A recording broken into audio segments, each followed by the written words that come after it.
กำลังเดินทางควงแหน้องอายุหากิน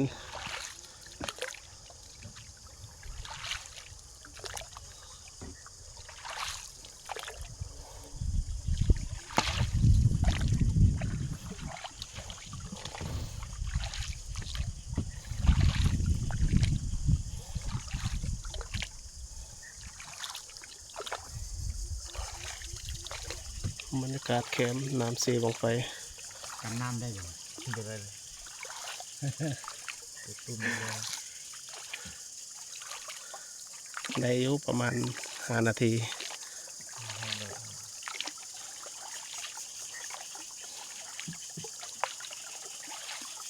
ประมาณช่วงว่าแล้วเนาะวังนี่บ่หรอก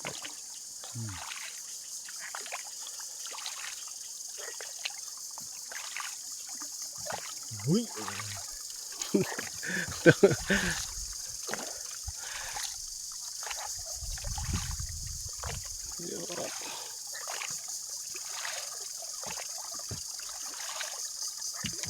โดนบริควงแกงลุม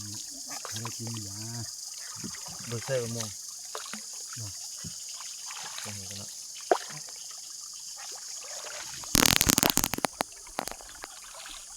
ใช่คือ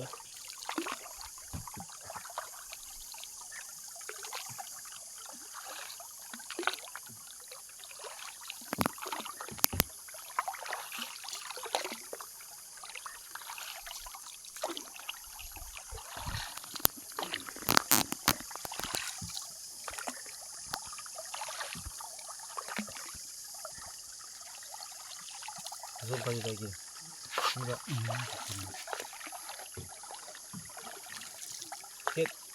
เฮ็ดบรรตองมันขึ้นเลยขึ้นฮอตช่วงนี้สวยขึ้นมา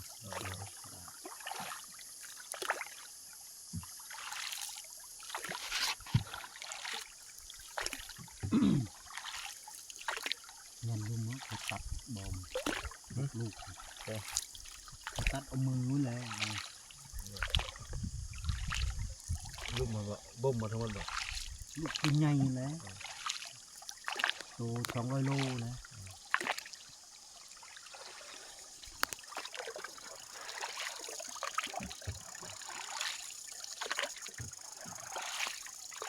ถึงจะมาไปไม่เอามาเนี่ยเห็นไหมแล้วนี่เลยว่าเขากินก้อนใส่คืน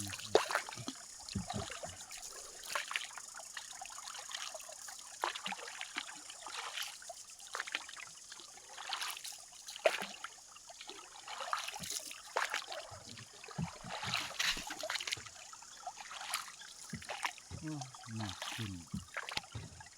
เหยียบยกเอาหินนะ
หมู่บ้านนี่มาดึกมาคำบอกเขามาใส่มอง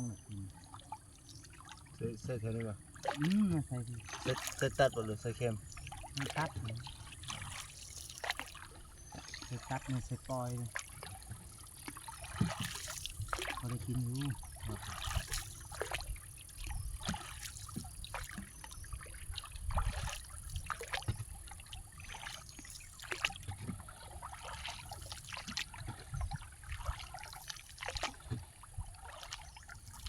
แหงก็ซาตะกี้แล้วเฮาควง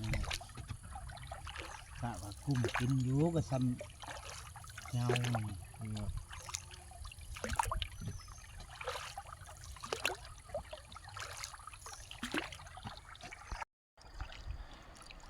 อันนี้แหละอันตัวที่เขาถ่ายน้ำคลิปเขามักมาพายเรือหั่นนะเขาพายมาแต่เทิงพี่บอกหลอดจนฮอดพุ่น เขาพวกตำรวจเลย ก็เห็นเขามา จะพูดเลยแต่กลัวน้ำรอดกลัวอยู่บ้านนั้นพูดเลย ตั้งแต่บ้านละโบยฮะตั้งแต่กลัว บ้านระโบยเวลาเขาลองลงมา เห็นอยู่เขาลงในคลิปครับแล้วเห็นเขามาตั้งแคมปิ้งอะไรบนนี้บาทนึงเห็นคือเขตนี้เนี่ยเขาตั้งแคมป์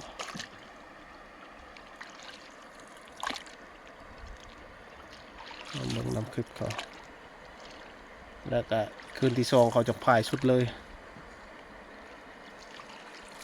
ลงให้ตัวกัน ต้นไม้จอดอยู่ผม เขาก็ไปลงพุ่นแล้วฮอดลอดคู่ฮอดถ้ำฮอดน้องปิ้งพุ่นแล้ว